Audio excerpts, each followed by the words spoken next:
Rumah tangga Natalie Holscher dan Sule disebut sudah tak lagi bermasalah karena Natalie sudah pulang ke rumah sang suami. Ya, Natalie Holscher akhirnya buka suara terkait kisruh atau kabar keretakan rumah tangganya dengan komedian Sule. Natalie mengakui kisruh dan kabar rumah tangganya dengan Sule sudah berakhir dengan perdamaian.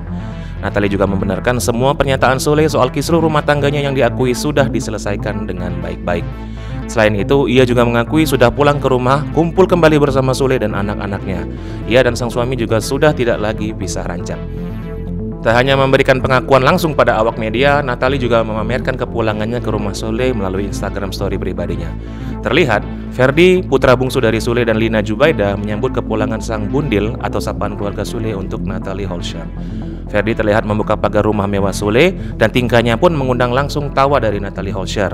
Natalie selama ini memang menunjukkan keakrabannya dengan anak-anak Sule, terutama Ferdi. Bahkan saat foto Sule menghilang dari Instagramnya ketika rumah tangganya bermasalah dan berujung keluarnya Natalie, foto Ferdi masih tersisa.